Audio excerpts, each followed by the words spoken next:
بسم الله الرحمن الرحيم. الحمد لله نحمده ونستعينه ونستغفره ونؤمن به ونتوكل عليه ونثني عليك الخير.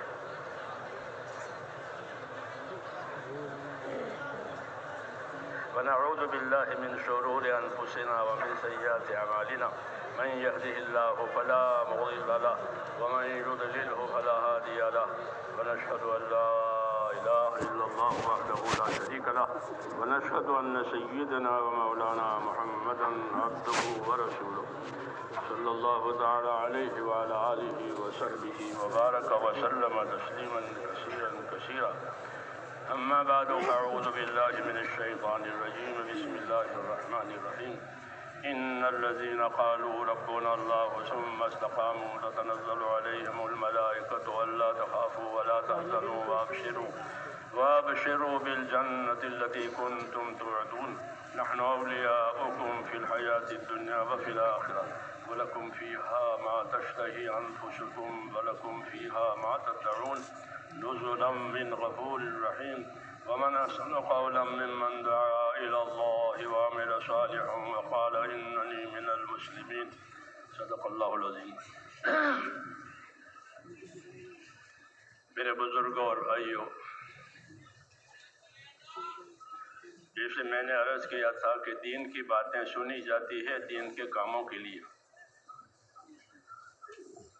بات کے لیے نہیں ہوتی. جیسے اذان کے لیے نہیں ہوتی، بلکہ اذان نماز کے لیے ہوتی ہے.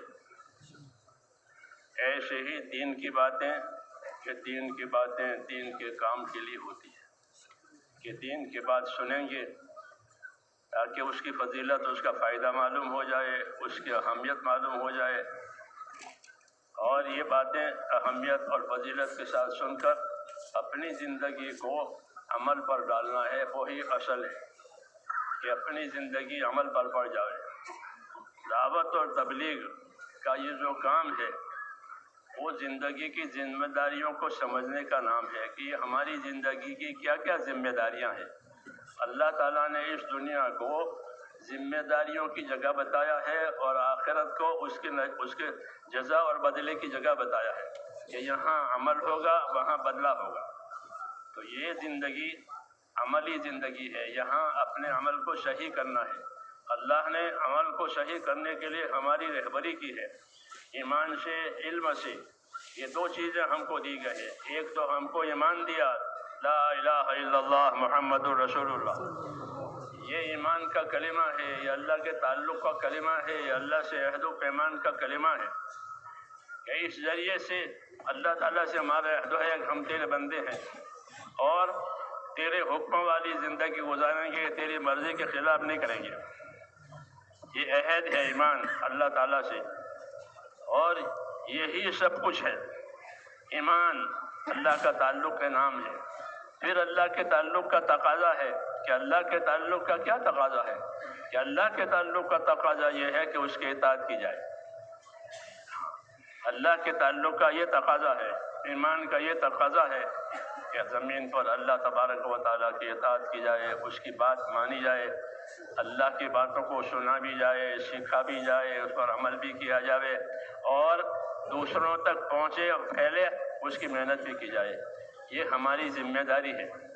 اور جتنی ذمہ داریاں پوری ہوگی اتنی اللہ کی مدد آئے گی. یہ قاعدہ ہے کہ جتنی ذمہ داری پوری کی جائے گی بندے کی طرف سے اتنی خدا کی طرف سے مدد آئے گی. المعونۃ علی قدر المعونہ، کہ اللہ کی مدد اتنی آئے گی جتنی کہ ذمہ داری پوری کی جائے گی. اس لیے آدمی یہاں ذمہ دار ہے. ذمہ دار ہے، اپنی زندگی کا بھی ذمہ دار ہے، اپنے مال کا بھی ذمہ دار ہے. جتنی نعمتیں ہیں ان نعمتوں کا وہ ذمہ دار ہے کہ نعمتوں کے بارے میں سوال ہوگا کہ ان نعمتوں سے کیا کیا حق ادا کیے ہیں. تو ہماری زندگی میرے دوستو ذمہ داریوں کی زندگی ہے اور اللہ کی مدد اتنی ملے گی جتنی ذمہ داری پوری جائے گی. ان ذمہ داریوں کو سمجھنے کے لیے دین سیکھنا ہے، دین کی محنت کرنی ہے تاکہ دین صحیح معنی میں زندگی میں آوے. پھر اس کی محنت سے وہ دنیا میں پھیلے اور دنیا میں اس کے لیے لوگوں کے راستہ بنے کہ محنت کرنے کی وجہ سے راستہ بنتا ہے. جیسے لوگ پیدل چلتے ہیں تو پگڈنڈیاں بنتی ہیں زمین پر، ایسے ہی جب محنت کریں گے تو اس کے لیے راستہ بنے گا، اس کے لیے ماحول بنے گا. یہ سب ذمہ داریاں ہماری ہیں۔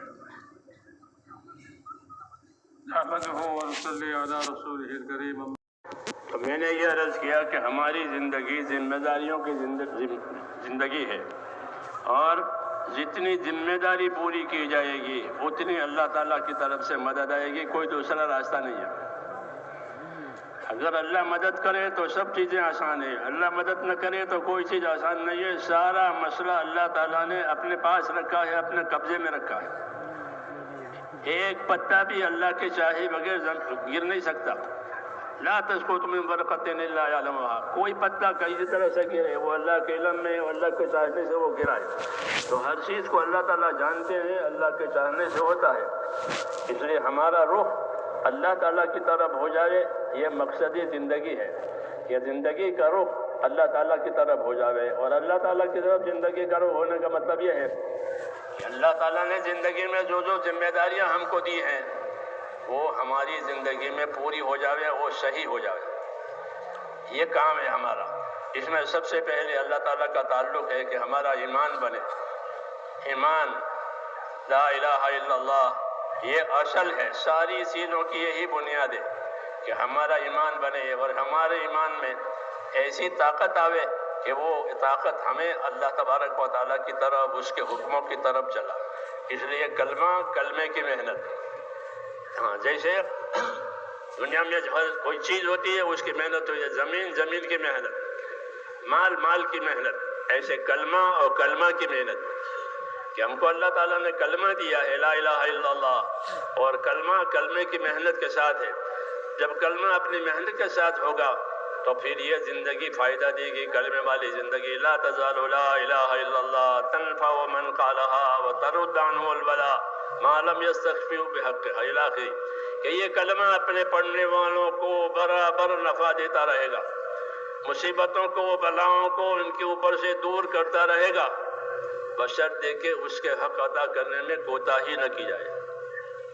یہ ذمہ داری بتائی، فضیلت بتائی، اہمیت بتائی، ذمہ داری بتائی۔ یہ کام ہے نبیوں کا کہ وہ فضیلت بتائیں گے، فائدہ بتائیں گے، نقصان سے ڈرائیں گے اور طریقہ بھی بتائیں گے کہ یہ کلمہ برابر اپنے پڑھنے والوں کو نفع دے گا، مصیبتوں کو اور بلاؤں کو دور کرتا رہے گا، جب تک کہ اس کے بارے میں کمی کوتاہی نہ ہو، اس کے حق میں کمی کوتاہی نہ ہو۔ اور اس کے حق میں کمی کوتاہی کا مطلب یہ ہے کہ کلمے والی زندگی سے جو چاہا جاتا ہے وہ زندگیوں میں آوے، کہ اللہ کی اطاعت، اللہ کی عبادت اور حقوق کی ادائیگی اور اپنی آخرت کی فکر، یہ کلمے کے ذریعے سے چاہا جاتا ہے کہ اللہ کی اطاعت ہو، اللہ کی عبادت ہو، حقوق کی ادائیگی ہو اور آخرت کی فکر کے ساتھ اپنی زندگی گزارنا، یہ اس کا تقاضا ہے۔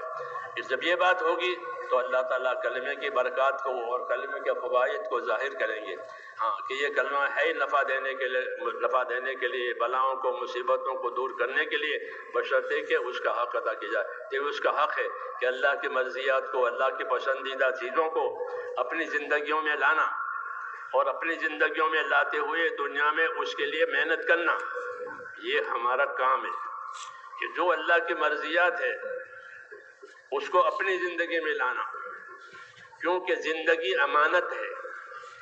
زندگی اور مال، یہ دونوں چیزیں بطور امانت کے دی گئی ہے تاکہ اس امانت سے وہ کام کیا جاوے جس کا تقاضا اللہ نے ہم پر رکھا ہے۔ اس لیے جانی اور مالی ساری طاقتیں جو ہے وہ اللہ تعالیٰ کے اطاعت کے لیے دی ہے اور کسی کام کے لیے نہیں دی ہے۔ آزادی نہیں ہے اس کے اندر۔ مولانا محمد یوسف صاحب رحمۃ اللہ علیہ فرماتے تھے کہ اس دعوت کے ذریعے سے ہم تو اپنے بھائیوں کو اس غلطی میں سے بچانا چاہتے ہیں کہ وہ یہ سمجھتے ہیں کہ مال بھی میرا ہے، جان بھی میری ہے، یہ سب میرا ہے، میں جو چاہوں کروں، جیسا چاہوں کروں، کیسا نہیں ہے۔ کہ جان بھی امانت ہے، مال بھی امانت ہے۔ جب تک اللہ چاہیں گے یہ جان رہے گی باقی بدن کے اندر، جب تک چاہیں گے مال رہے گا، اور جب نہیں چاہیں گے پھر نہیں رہے گا۔ تو یہ بطور امانت کی دی گئی ہے، اور امانت اس کے حقوق کی ادائیگی کے لیے دی گئی ہے تاکہ اس امانت کے ذریعے سے اللہ تعالیٰ کے حقوق ادا کیے جائیں، اور جو حقوق ان کے اوپر اور آتے ہیں دوسروں کے وہ حقوق ادا کیے جائیں۔ اللہ نے دارالحقوق بنایا ہے دنیا کو اور دارالأجور بنایا ہے آخرت کو۔ تو میرے محترم دوستوں بزرگوں، ایک اللہ کی نعمتیں آتی ہیں اور ایک اللہ کے احکام آتے ہیں، یہ روز کی بات ہے۔ ہر سانس نعمت ہے، ہر سانس نعمت ہے، مال نعمت ہے، اولاد نعمت ہے، صحت نعمت ہے۔ تو ایک تو ہماری طرف اللہ کی طرف سے نعمتیں آتی ہیں، دوسرا ہماری طرف اللہ کی طرف سے احکام آتے ہیں، رات کے احکام، دن کے احکام، غریبی کے احکام، مالداری کے احکام، بیماری کے، تندرستی کے، سفر کے، حضر کے، ہر حال کے احکام ہماری طرف آتے ہیں۔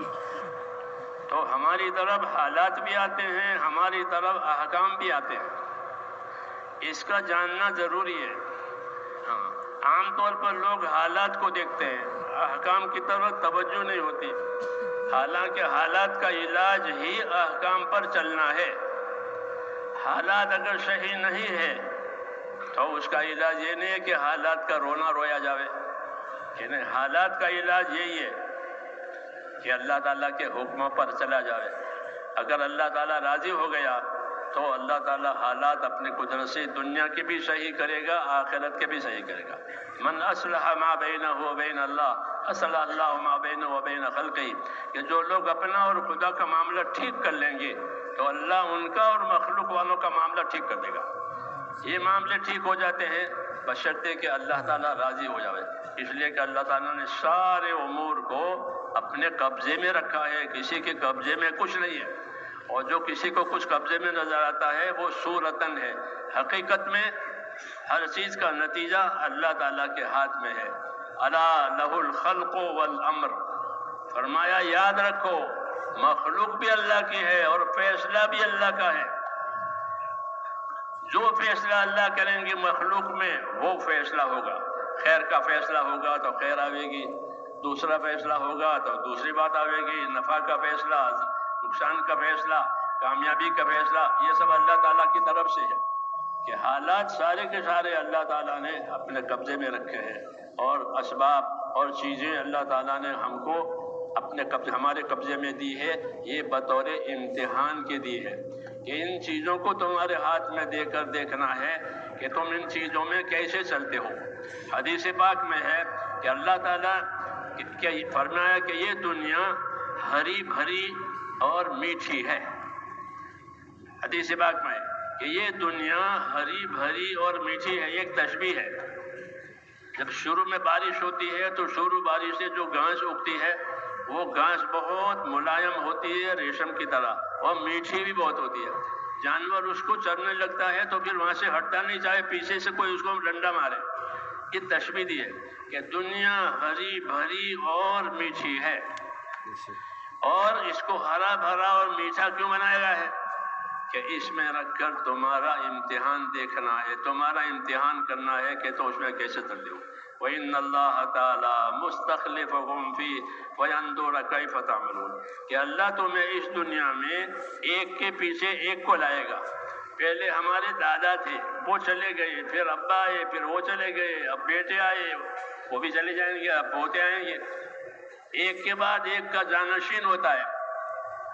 یہ ترتیب یوں نہیں ہے کہ اس میں رکھ کر کے ہم یہ دیکھنا چاہتے ہیں، اللہ کہتے ہیں کہ کون اپنی ذمہ داری کو پوری کرتا ہے، کون اپنی ذمہ داری کو صحیح سمجھ کر اس کے پوری کرنے کی کوشش کرتا ہے، ایک کے بعد ایک کو لا کر کے یہ دیکھنا ہے۔ وَإِنَّ اللَّهَ تَعَالَى مُسْتَخْلِفُكُمْ فِيهِ وَيَنْظُرَ كَيْفَ تَعْمَلُونَ، ایک کے پیچھے ایک کو لائیں گے اور یہ دیکھیں گے کہ تم کیا عمل کرتے ہو۔ اس لیے جو حالات گزریں گے وہ امتحان کے حالات ہیں۔ دنیا امتحان کی جگہ ہے اور آخرت اس کا نتیجہ ظاہر ہونے کی جگہ ہے۔ ہاں، کامیابی یہ ہے کہ صحیح یقین کے ساتھ عملی زندگی ہماری صحیح ہو جاوے، یہ کامیابی کا راستہ ہے، اسی کی دعوت ہے کہ یقین پیدا کرنا ہے اللہ تعالیٰ پر، اس کے وعدوں پر، قبر، قیامت، یہ جتنی چیزیں خبر دی گئی ہے اس کا یقین آوے کہ یہ سب حق ہے، اور ان سب چیزوں کو حق مان کر کے اپنی ذات کا استعمال، اپنے مال کا استعمال اللہ تعالیٰ کی مرضی کے مطابق ہو۔ یہ ہے امتحان، یہ امتحان ہے۔ کیوں کہ آدمی آدمی کے نفس میں دوسری ایک طاقت اس کے خلاف بھی ہے، اللہ تعالیٰ کے خلاف کرنے کی طاقت بھی ہے، اللہ کے اطاعت کرنے بھی طاقت ہے. یہ بھی ایک امتحان ہے. اس لیے اس امتحان میں کامیاب ہونے کے لیے میرے دوستو، ایک تو اللہ کی ذات کے ساتھ صحیح تعلق اور یقین پیدا کرنا ہے. دوسرا کہ ہم کو جو طریقہ دیا گیا ہے زندگی گزارنے کا جناب رسول اللہ صلی اللہ علیہ وسلم کی طرف سے، اس پر اپنے آپ کو پابند رکھنا ہے، قائم رکھنا ہے. ہاں، جو بھی حال آوے وہ حال آئے گا، حال گزر جائے گا. اصل زندگی وہ ہے کہ جس میں آدمی نے اللہ تعالیٰ کے حکموں کے ساتھ اپنا کام کیا ہے، وہ اصل ہے، وہی مقصد ہے. اور یہی مقصد ہماری محنت کا ہے کہ ہماری اس محنت کا مقصد یہ ہے کہ حال تو آئیں گے اور بدل جائیں گے. جیسے بچپن آیا، جوانی آئی، بڑھاپا آیا، حال چلے گئے، اور اس حال میں کیا عمل کیا ہے وہ باقی رہے گا. اس لیے کہا کہ ایک کے پیچھے تم ایک کو لائیں گے، گزاریں گے. اور اصل یہ دیکھنا ہے کہ اس میں اللہ تعالیٰ کی مرضی کے مطابق اپنے عمل کو کس نے صحیح کیا ہے. میرے محترم دوستوں بزرگوں، অতি মুহূর্ত আল্লাহ তাআলার নিয়ামত আমাদের উপরে বর্ষিত হইতেছে کے لیے بنایا ہے کہ مختلف حالات سے زندگیاں گزرتی ہے، تو یہ حالات امتحان کے لیے ہیں، اور اللہ تعالیٰ کے جو احکام ہیں وہ کامیابی کے لیے ہیں. اس لیے کہ حالات گزر جائیں گے اور احکام بدلیں گے نہیں. تو حالات کے بارے میں یہ سمجھنا چاہیے کہ اللہ تعالیٰ مختلف حالات ڈال کر کے ہمارا امتحان لیں گے کہ ان حالات میں وہ کیسے چلتے ہیں. اس لیے میرے دوستو، اپنے اندر محنت کے ذریعے سے یہ طاقت پیدا کرنی ہے کہ ہم ہر حال میں اللہ تعالیٰ کے حکموں کو دیکھ کر، اس کو مان کر اپنے آپ کو چلنے والا بنائیں. اگر حکموں کو دیکھ کر چلنے والے بنے تو پھر جو حالات آئیں گے وہ ہمارے لیے انعام بنیں گے. اگر اللہ نے اچھے حالات بنائے اور اچھے حالات میں اللہ کا شکر کر کے اللہ تعالیٰ کے احکام کو پورے کیے ہیں، تو اللہ تعالیٰ حالات کا بھی انعام دے گا اور شکر گزاری کا بھی، عمل کا بھی انعام دے گا. حالات ناگوار آئے اور ناگوار حالات میں صبر کر کے حکموں کو پورا کیا تو صبر کا بھی انعام ملے گا اور حکم کا بھی انعام ملے گا. مومن کی زندگی ایسی ہے، اچھے حالات آئے تو شکر کے ساتھ، ناگوار حالات آئے تو صبر کے ساتھ، ہر حال میں وہ اپنے خدا کے حکموں کا پورا کرنے والا بنے. یہ مقصد ہے محنت کا، کیونکہ حال تو گزر جائے گا، باقی اس حال میں کیا عمل کیا ہے وہ باقی رہے گا.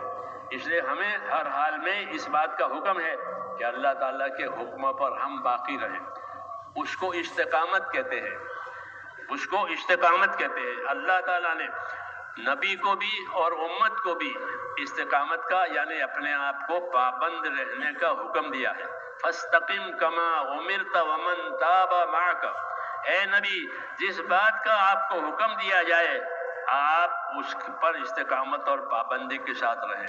اور جو آپ پر ایمان لائے ہیں کفر سے توبہ کر کے، وہ سب کے سب بھی اس حکم پر استقامت اور پابندی کے ساتھ رہیں. تو میرے دوستو، ہماری طرف جو اللہ تعالیٰ کا حکم ہے ایمان کی وجہ سے کہ اپنے آپ کو پابند کر کے چلائیں. اور پابندی کا حکم اس وجہ سے بھی ہے کہ دنیا حالات کا گھر ہے. یہاں حالات آتے ہیں، ناگوار حالات بھی آتے ہیں، اچھے حالات بھی آتے ہیں، تنگ حالات بھی آتے ہیں، کھلے ہوئے حالات بھی آتے ہیں، جیسے موسم بدلتے رہتے ہیں.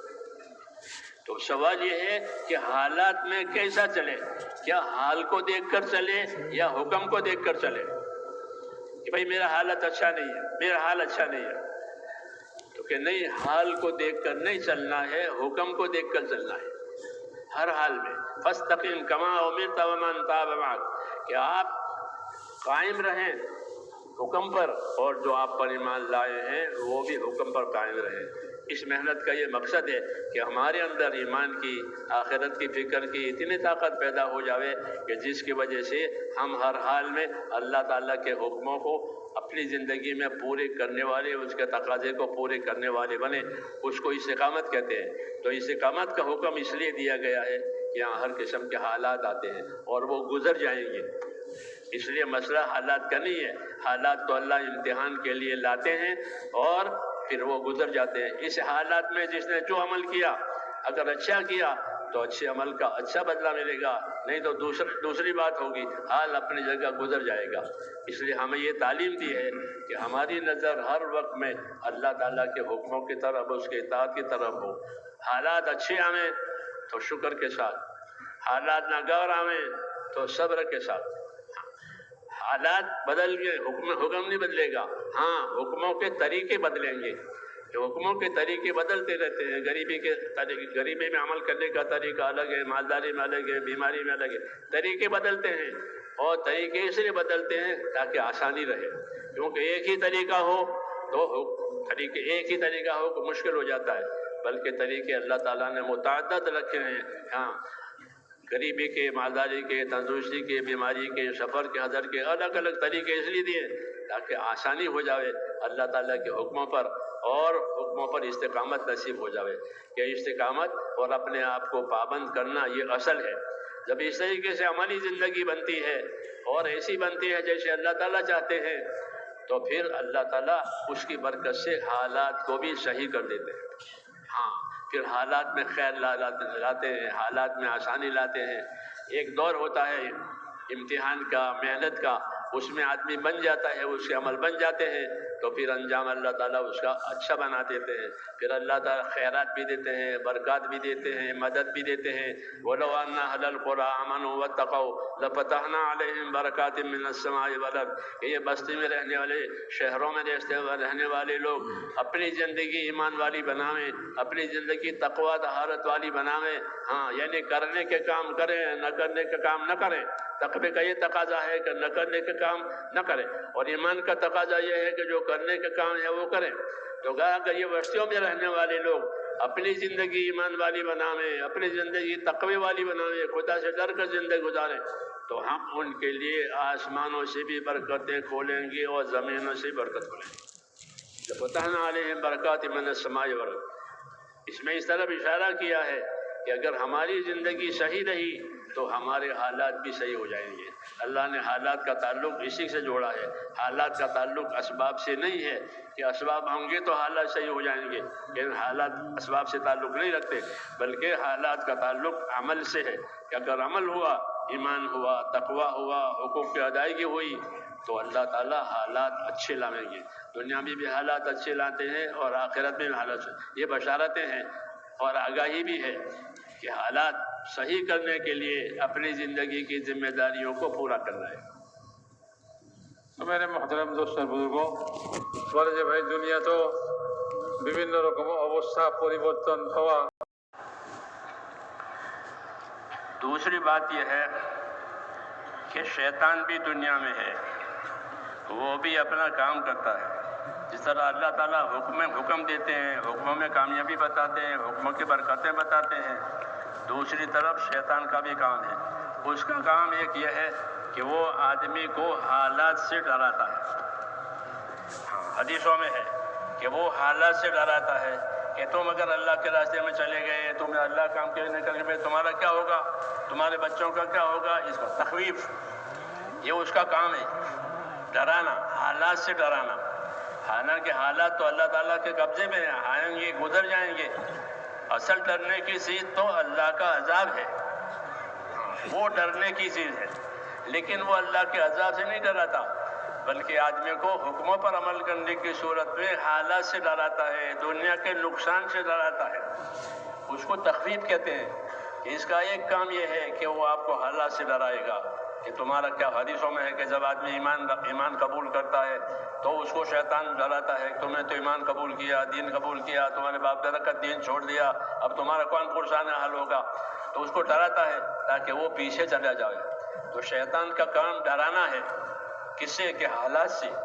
اور اللہ کا کام یہ ہے کہ اللہ تعالیٰ یہ کہتے ہیں کہ ہم مدد کریں گے، ہم کامیاب کریں گے، ہم ساتھ دیں گے. تو اللہ تعالیٰ مدد کا وعدہ کرتا ہے، وہ ڈراتا ہے. اس لیے میرے دوستو، ایمان اور یقین کی طاقت اس لیے پیدا کرنی ہے تاکہ شیطان ڈراوے حالات سے. تو ہم کہیں گے کہ حالات تو اللہ کے قبضے میں ہے. رسول صلی اللہ علیہ وسلم کو لوگ ڈراتے تھے کہ آپ نے یہ کام شروع کر دیا ہے، لوگ آپ کے دشمن ہوں گے.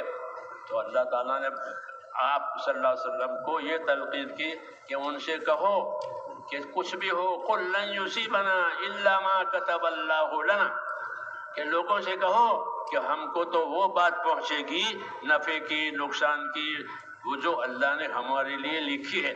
جو اللہ نے ہمارے لیے نہیں لکھی ہے وہ نہیں پہنچے گی، اور جو لکھی ہے وہ پہنچ کے رہے گی. یہ سکھایا نبی کو. کیوں کہ نبی کو ڈراتے تھے کہ لوگ آپ کے مخالف ہو جائیں گے، آپ کو ہلاک کریں گے، کہ نہیں قل لن یصیبنا الا ما کتب اللہ لنا. ہمارے بھی لیے سبق ہے کہ جب ہم دین کے کام کے لیے چلیں گے اور دین اپنے آپ کو دین کے لیے پیش کریں گے تو شیطان کی طرف سے یہ تخویف آئے گی، ڈرانا آئے گا حالات کے لحاظ سے. تو یہ کہا جائے کہ نہیں کچھ نہیں ہے، جو اللہ نے لکھا ہے وہ ہوگا. تو یقین کی ایک نعمت ہے. یقین کی نعمت کی وجہ سے شیطان کی وساوس سے آدمی بچ جاتا ہے، وہ وساوس زیر ہو جاتے ہیں. اس لیے میرے دوستوں ایمان کی محنت دی ہے، ایمان کی دعوت دی ہے تاکہ اندر یقین پیدا ہو جائے. اس محنت کی ایک خاصیت ہے کہ جب اس محنت میں آدمی چلے گا، اللہ کے بولے گا، اللہ کی سنے گا، اللہ کے سنائے گا، اور ایک اللہ سے ہوتا ہے، اللہ کے غیر سے نہیں ہوتا، یہ کہہ کر کے اپنے آپ کو حکموں پر چلاوے گا، تو اس محنت کے ذریعے سے اندر ایمان اور یقین کی تہیں جمے گی. ہاں کہ اندر ایمان کی اور یقین کی تہیں جمتی ہے. اس کی وجہ سے آدمی اپنے دین پر قائم رہتا ہے کہ ایمان کی محنت سے ایمان یقین بنے گا، اور یقین کی وجہ سے اپنے حکموں پر، اللہ کے حکموں پر چلنا آسان ہو جائے گا. پھر آدمی حالات سے نہیں ڈرے گا بلکہ حالات میں اللہ سے امیدوار رہے گا کہ اللہ نے اچھے حالات لایا تو ہم کو اچھے حالات کا انعام ملے گا، کہ اچھے حالات میں کام کیا ہے تو اللہ شکر کے ساتھ کام کریں گے تو شکر کا انعام ملے گا. ناگوار حالات آئے ہیں تو صبر سے کام کریں گے تو صبر کے راستے سے ملے گا. ایمان والے کی تو دونوں حالتیں اچھی ہے، صبر کی حالت بھی اچھی، شکر کی حالت بھی اچھی. یہ اس لیے سکھایا کہ شیطان کی طرف سے ڈرانا تو وہ حالات سے ڈراتا ہے. تو اس کے مقابلے میں یہ کہا کہ حالات تو اللہ کے قبضے میں ہے، جو اللہ نے لکھا ہے وہ ہو کر رہے گا. ہم تو وہ کریں گے جو اللہ تعالیٰ نے ہم کو حکم دیا ہے. فَفَعَلُوا مَا تُؤْمَرُونَ، جس بات کا تم کو حکم دیا ہے وہ کرو. بس پھر کیا ہوگا کہ جو اللہ نے لکھا ہے وہ ہوگا. یہ یقین کی مایا اسے ہی سکھائی ہے تاکہ شیطان کی طرف سے جو ڈر آتا ہے وہ نکل جائے اور آدمی آگے بڑھے، کیونکہ اللہ تعالیٰ نے ہم کو آگے بڑھنے کا حکم دیا ہے کہ خیر کے کام ہیں، ذمہ داریوں کے کام ہیں، کہ اس میں آگے بڑھو. فاستبقوا الخیرات، آگے بڑھو. اللہ تعالیٰ کو آگے بڑھنا پسند ہے، اللہ تعالیٰ کو جلدی کرنا پسند ہے. سارعوا، جلدی کرو، آگے بڑھو. ہاں کیوں کہ جو جلدی کرے گا، آگے بڑھے گا، وہ اپنے مقصد کو پہنچے گا. اس لیے یہ بتایا گیا ہے کہ یہ شیطان کی طرف سے ہے کہ وہ ڈراتا ہے کہ کچھ نہیں ہوگا، جو اللہ نے لکھا ہے وہ ہوگا. اور ہمیں کیا کرنا ہے کہ جو ہمیں اللہ پاک نے حکم دیا ہے وہ کرنا ہے.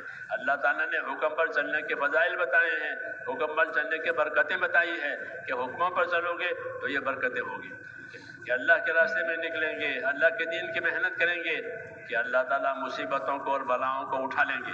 کہ اللہ کے دین کی محنت کرو، ضرور محنت کرو، کہ اس محنت کی وجہ سے اللہ تمہاری بلاؤں کو اور مصیبتوں کو اٹھا لیں گے. حدیثوں میں کہ اس کام کی محنت ضرور، دین کی محنت ضرور کرو، کہ دین کی محنت کی وجہ سے تمہاری پریشانیوں کو اور مصیبتوں کو اللہ تعالیٰ اٹھا لے گا. یہ محنت ایک طرح سے جنت کا دروازہ ہے اور اس کی وجہ سے اللہ تعالیٰ غم اور پریشانی کو اٹھا. یہ وعدے ہیں، یہ وعدے اسے دیے گئے ہیں تاکہ ڈرانے والا کوئی ڈراوے تو کہو کہ کچھ نہیں ہوگا، جو اللہ نے لکھا ہے وہ ہوگا اور ہم عمل کریں گے اور اللہ تعالیٰ اپنے وعدے پورے کرے گا. تو میرے محترم دوست اور بزرگوں، ایمانের মধ্যে এই পরিমাণ শক্তি পয়দা করতে হবে کیونکہ یقین جو آدمی میں آتا ہے وہ محنت کے راستے سے آتا ہے.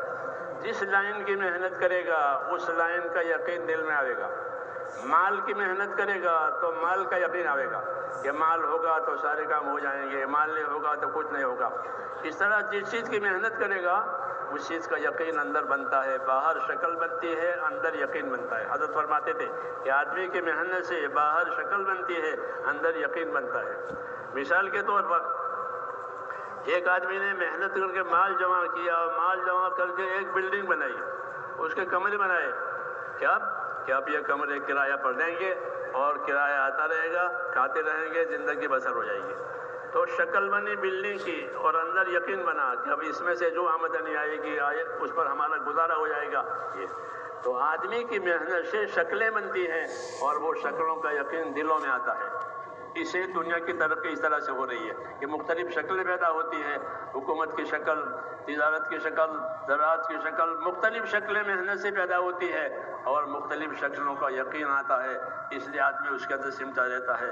دین یہ کہے گا کہ اپنے عمل کی بھی ایک شکل تم کو دی ہے، یہ عمل کی بھی ایک شکل دی ہے، مثلا نماز کی ایک شکل دی ہے کہ نماز بناؤ، کہ اگر نماز پر محنت ہو گئی کہ نماز والا یقین، نماز والا علم، نماز والا طریقہ، یہ زندگی میں محنت کر کے آیا تو اب نماز کا بھی یقین آئے گا کہ میں نماز پڑھوں گا اور نماز پڑھ کر اللہ سے مانگوں گا، اللہ مجھے یہ دے گا۔ اس لیے محنت کرائی گئی ہے، عملی محنت، کہ عملوں پر محنت کرو۔ عملوں میں سب سے پہلے نماز ہے ایمان کے ساتھ، کہ اب نماز بنی ہے، کہ نماز کیسی بنی ہے کہ نماز علم والی، نماز یقین والی، نماز طریقے والی، یہ محنت کر کے حاصل کی جاتی ہے، بنائی جاتی ہے۔ پھر اس نماز کے ساتھ اللہ کا وعدہ ہے، انی معکم لئن اقمتم الصلاۃ وآتیتم الزکوٰۃ، میں تمہارے ساتھ ہوں۔ اللہ کہیں گے میں تمہارے ساتھ ہوں، اگر تم نماز قائم کرو گے، زکوٰۃ دو گے، رسول کی اطاعت کرو گے، میں تمہارے ساتھ ہوں۔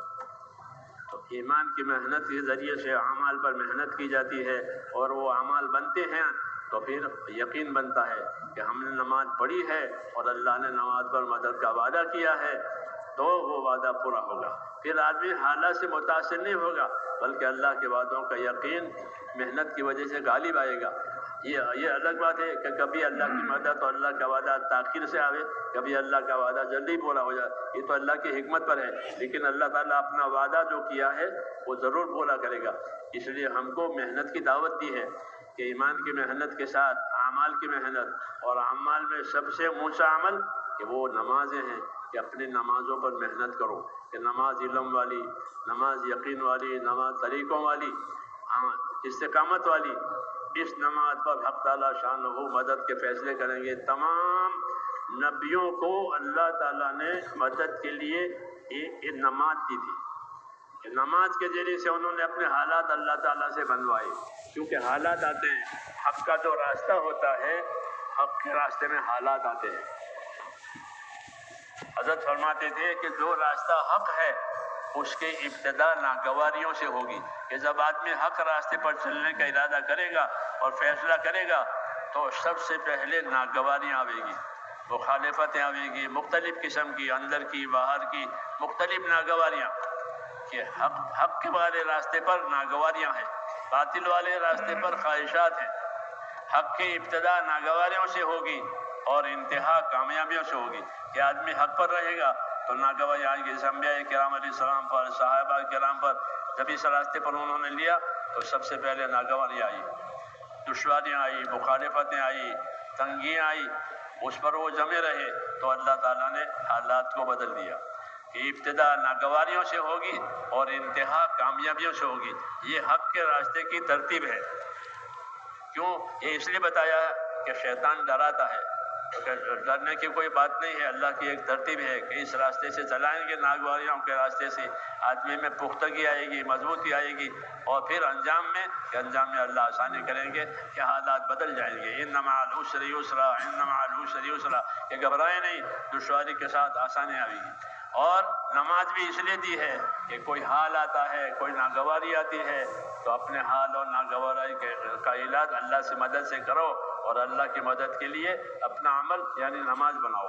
جب نماز بنے گی تو نماز کے ذریعے سے مدد بھی آئے گی، یہ قاعدہ ہے، تاکہ جو حالات ہیں اس میں اللہ تعالیٰ کی مدد آئے۔ تو جو اللہ تعالیٰ کی مدد آتی چلی جائے گی، اندر یقین کا معیار بھی بڑھتا چلا جائے گا۔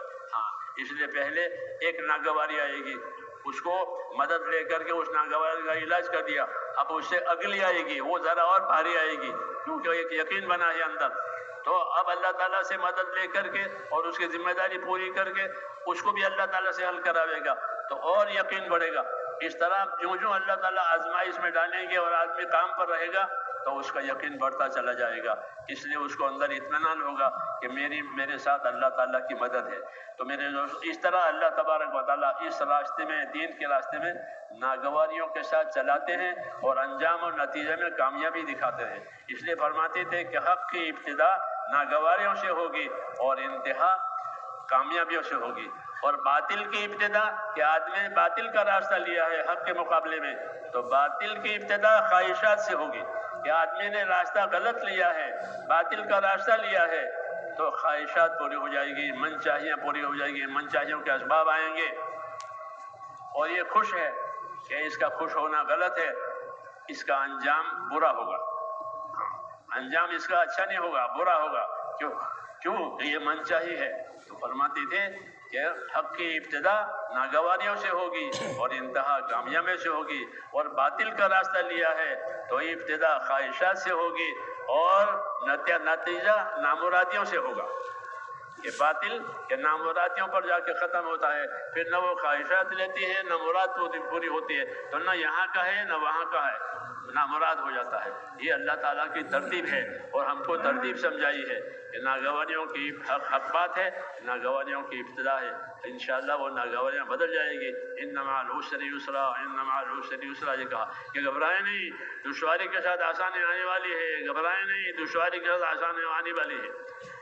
تو اس طرح وعدے دے کر کے چلایا گیا ہے تاکہ کام کو پورا کرے۔ جب کام پورا ہو جائے گا تو اللہ تعالیٰ اس کا نتیجہ لاویں گے۔ میرے محترم دوست اور بزرگوں،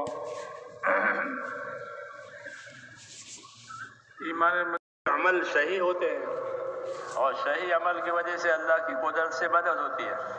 یہ قاعدہ ہے، اس لیے محنت کرنے کا حکم دیا تاکہ یقین صحیح بنے، اور صحیح یقین کے بعد جو عمل ہوگا وہ عمل صحیح نتیجہ لاوے گا۔ حضرت انس رضی اللہ عنہ کا واقعہ ہے، وہ عراق میں رہتے تھے آخر عمر میں، تو ان کی بڑی زمین جائیداد تھی وہاں، ان کی قبر بھی وہیں ہے۔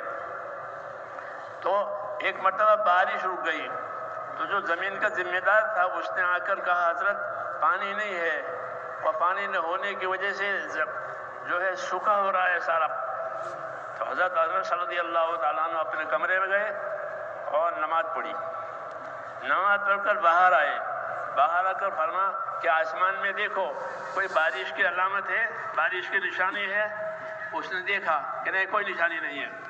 وہ پھر اپنے کمرے میں گئے اور پھر نماز پڑھی، اور نماز پڑھ کے پھر آئے گا، اب دیکھو، اس نے کہا اب بھی کچھ نہیں ہے۔ تیسری مرتبہ یہی ہوا، پھر نماز پڑھی، آخر میں جب وہ باہر نکلے نماز پڑھ کے پوچھا اب کچھ نشانی ہے آسمان میں بارش کی؟ کہ ہاں ایک ابر کا ٹکڑا کبوتر کے پر کے جیسا ہے، ہاں اتنی علامت آئی ہے۔ پھر وہ ابر پھیلا اور بارش ہوئی، خوب بارش ہوئی، نالے بہنے لگے۔ پھر بارش رک گئی تو اپنے آدمی کو بولا کر کہا کہ گھوڑے پر سوار ہو جا اور دیکھ بارش کہاں کہاں تک ہے، کیونکہ بارش میں ایسا ہوتا ہے۔ اس نے چکر لگایا، آ کر کہا کہ ہماری زمین کے پورے ایریے پر بارش ہے۔ اپنی نمازوں کے ذریعے سے اپنی مرادیں اللہ سے پوری کرانا، کہ ایمان یقین بنے، ایمان یقین کے بعد عبادت بنے، نماز بنے، اور نماز کے ذریعے سے اپنی مرادیں پوری کرانا۔ انی معکم لئن اقمتم الصلاۃ وآتیتم الزکوٰۃ وآمنتم برسلی، میں تمہارے ساتھ ہوں، اللہ کہتے ہیں میں تمہاری مدد کرنے کے لیے تمہارے ساتھ ہوں، اگر تم نمازوں کو قائم کرو گے، زکوٰۃوں کو ادا کرو گے، رسول کے طریقوں کی پیروی کرو گے۔ یہ اللہ کے وعدے ہیں۔ جن لوگوں نے محنت کر کے اپنی نمازیں بنائی، اپنا ایمان بنایا، انہوں نے اللہ کے وعدوں کو دیکھا کہ اللہ نے اپنا وعدہ پورا کر دیا۔ اس قسم کے حالات آتے تھے اور اللہ تعالیٰ وعدہ پورے کرتا تھا تو ایمانوں میں یقین اور ترقی ہوتی تھی، یقین بڑھتا چلا جاتا تھا کہ اللہ سے مانگیں گے اور اللہ دیں گے، اللہ سے مانگیں گے اللہ دیں گے۔ ہاں یہ اطمینان کی زندگی ہوتی ہے، ایمان کی وجہ سے اطمینان ملتا ہے، یقین کی وجہ اطمینان ملتا ہے، پھر کوئی پریشانی نہیں ہوتی۔ کوئی پریشانی آئی کہ اللہ سے مانگیں گے، اللہ دینے والا ہے۔ ادعونی استجب لکم، مجھ سے دعا کرو میں تمہاری دعا قبول کروں گا۔ تو اللہ نے دعا مانگنے کا حکم بھی دیا ہے، قبول کرنے کا وعدہ بھی کیا ہے۔ اس لیے میرے دوستو اپنی زندگی بنانی ہے ایمان والی، یقین والی، اطاعت والی، ہاں، اور اتنی بنانی ہے جتنی اللہ چاہتے ہیں۔ ہاں ایک یہ کہ سرسری بات کہ جتنی مقدار اللہ تعالیٰ چاہتے ہیں اس محنت میں، اتنی مقدار جب پوری ہو جائے گی تو اللہ تعالیٰ کے فیصلے ہوں گے، اللہ تعالیٰ کے وعدے پورے ہوں گے۔ شیطان ڈراتا ہے کہ تم نے تو بہت دعا مانگی، بہت وقت لگایا، بہت قربانی دی، کچھ ہوتا تو ہے نہیں، کہ ایسا نہیں ہے، ابھی بات پوری ہوئی نہیں ہے۔ جب بات پوری ہو جائے گی، کام پورا ہو جائے گا تو نتیجہ آئے گا۔ ہاں صحابہ کرام نے بھی ایک مرتبہ حضور صلی اللہ علیہ وسلم شکایتیں کی کہ یا رسول اللہ کتنے سخت حالات ہیں، پیٹ بھری روٹی بھی نہیں ملتی، خوف میں زندگی گزرتی ہے، راحت نہیں ہے، آپ اللہ سے دعائیں کیوں نہیں مانگتے؟ آپ اللہ سے مدد کیوں نہیں اترواتے؟ تو حضور صلی اللہ علیہ وسلم متوجہ ہوئے اور فرمایا کہ حالات بدلنے والے ہیں، حالات بدلنے والے ہیں، لیکن تم تو جلدی کر رہے ہو۔ مطلب کہنے کا یہ تھا کہ تم اپنا کام پورا کرو، جب تمہارا کام پورا ہو جائے گا تو اللہ تبارک و تعالیٰ حالات میں تبدیلی لائیں گے۔ وَلَكِنَّكُمْ تَسْتَعْجِلُونَ، تم تو جلدی کرو، جلدی کرنے سے نہیں ہوتا۔ جتنی ذمہ داری پوری کی جائے گی صحیح طریقے سے اور وہ اس مقدار پر پہنچے گی ذمہ داریاں جو مقدار اللہ تعالیٰ نے ہمارے لیے لازم کی ہے، جب وہ پوری ہو جائے گی تو اللہ تعالیٰ کا وعدہ پورا ہو جائے گا۔ یہ ہے، اس لیے شیطان اس سے پہلے ڈراتا ہے کہ جو کچھ بھی نہیں ہوا، کتنا وقت لگایا، کیا ہوا، کہ ایسا نہیں ہے، بلکہ ایک مقدار ہے۔ جیسے کنواں سے پانی لینا ہے تو ایک مقدار کھودنے کی ہے کہ کھودتے کھودتے وہاں تک چلے جاؤ جہاں پانی ہے، اس سے پہلے پانی نہیں ملے گا۔ جہاں پانی ہے کہ کھودتے کھودتے وہاں تک چلے جاؤ، جب وہاں پہنچ جاؤ گے اور یہ محنت کھودنے کی پوری ہو جائے گی، پھر آگے کچھ نہیں کرنا ہے، پانی خود ہی آتا رہے گا۔ یہی حال دین کا ہے میرے دوستو، کہ ہماری محنت، ہماری قربانی، ہماری اطاعت ایک مقدار پر پہنچ جاوے جو مقدار اللہ چاہتا ہے۔ جب ایک مقدار پہنچ جائے گی تو پھر وہاں سے نتیجہ آئے گا۔ ہاں، نتیجہ آئے گا۔ صحابہ کرام کے ساتھ یہی ہوا، اس لیے حضور صلی اللہ علیہ وسلم نے ان کو بتایا کہ حالات بدلنے والے ہیں لیکن تم تو جلدی کرتے ہو۔ مطلب یہ تھا کہ اپنا کام اللہ تعالیٰ کو پورا کر کے دکھاؤ، صحیح کر کے دکھاؤ، پھر اللہ تعالیٰ کا وعدہ حق ہے، کوئی گھبرانے کی بات نہیں ہے۔ شیطان ڈراتا ہے ورنہ اللہ کا وعدہ حق ہے۔ اس لیے میرے دوستو، ہمارا کام یہ ہے کہ ہم یقین کے لحاظ سے، عمل کے لحاظ سے، اخلاص کے لحاظ سے اپنا کام پورا کریں، محنت اسی نیت سے کریں کہ اللہ تعالیٰ یہ کام ہمارے ہاتھوں میں پورا کرا دے۔ جب پورا ہو جائے گا تو ہماری دعاؤں میں قبولیت آئے گی، قبولیت دعا کا انعام دیا جاتا ہے، پھر ان کی دعائیں قبول ہوں گی۔ صحابہ کرام کو یہی انعام ملا تھا کہ جب ان کی زندگی بنی تو ان کی دعائیں قبول ہوتی۔ کیوں کہ وہ ہر حال میں انہوں نے اپنے آپ کو پابند بنایا تھا اور تقاضے پورے کیے تھے، اور ایسے پورے کیے تھے جیسے اللہ تعالیٰ چاہتا تھا۔ تو اللہ تعالیٰ نے ان کو اپنی مدد بھی دکھا دی اور حالات میں تبدیلی بھی آ گئی۔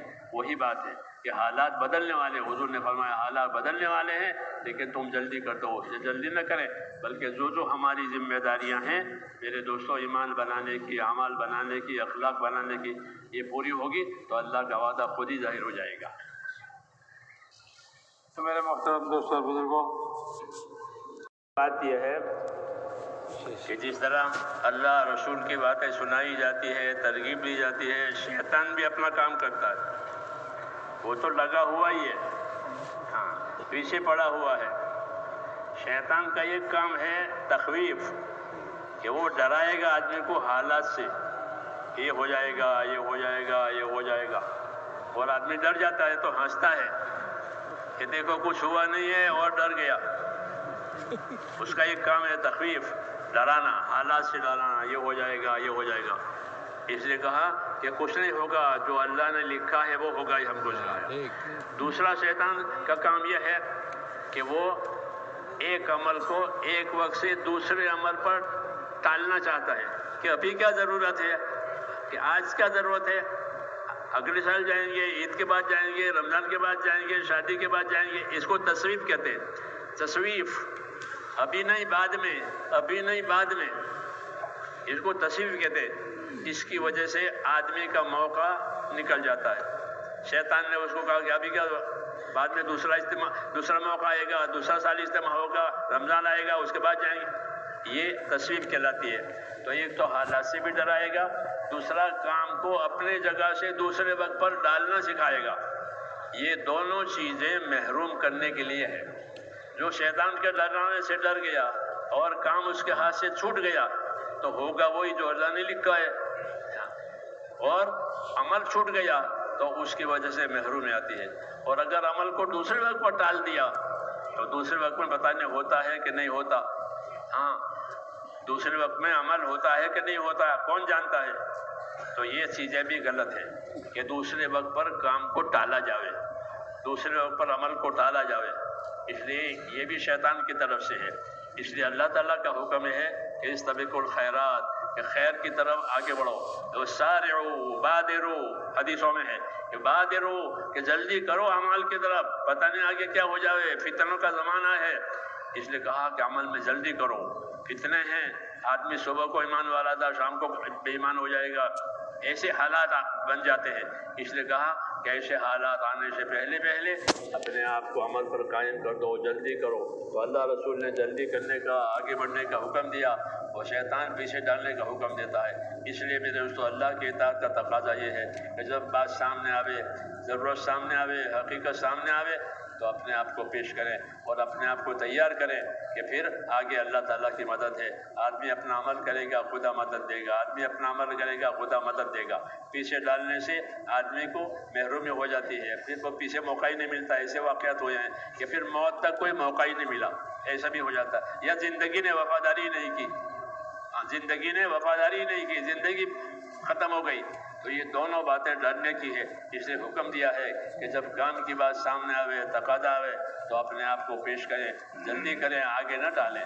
اس لیے میرے بھائیوں ہمت کے ساتھ اپنے آپ کو پیش کرنا ہے، کیونکہ یہ ہماری زندگی کی ذمہ داریاں ہیں کہ ہمارے اندر صحیح محنت ہو جاوے، اور صحیح محنت کی وجہ سے ہماری دینداری صحیح ہو جاوے۔ یہ ساری کامیابیاں اللہ تعالیٰ نے دینداری میں رکھی ہے۔ جتنی دینداری پکی ہوگی اتنے ساری حالات دنیا اور آخرت کے صحیح ہو جائیں گے۔ حضور صلی اللہ علیہ وسلم یہی سمجھاتے تھے کہ میں تمہارے پاس ایک خیر لے کر آیا ہوں، اس کو قبول کر لو گے تو سلامت رہو گے۔ تو اس میں ساری سلامتی کا سامان ہے، دنیا کا بھی سلامتی کا سامان، آخرت کا سامان۔ اس لیے اپنے آپ کو میرے دوستوں پیچھے نہیں ڈالنا ہے بلکہ آگے بڑھانا ہے۔ اس لیے درخواست ہے آپ حضرات کی نیتیں کریں اور اپنے آپ کو پیش کریں کہ زیادہ سے زیادہ وقت اللہ تعالیٰ کے راستے میں لگانا ہے۔ مال اور جان یہ امانت ہے، یہ صحیح راستے پر لگ جاوے، حق پر لگ جاوے تو اللہ تعالیٰ اس کی برکات سے دنیا میں بھی نوازیں گے، آخرت میں اس کے بڑے بڑے بدلے ہیں۔ اب بتائیں اس کے لیے کون کون تیار ہے؟ اور سکون سے بیٹھیں، ابھی اٹھنا بیٹھنا نہ کریں، اٹھنا بیٹھنا نہ کریں بلکہ اطمینان سے بیٹھیں۔ ہمارے پاس یہ وقت امانت ہے، اس لیے اس کو وقت دیا ہے اپنے اجتماع کو، تو وہ امانت ہے، اس امانت کا حق ادا کریں، اٹھک بیٹھک نہ کریں۔ ہاں بھائی، সবাই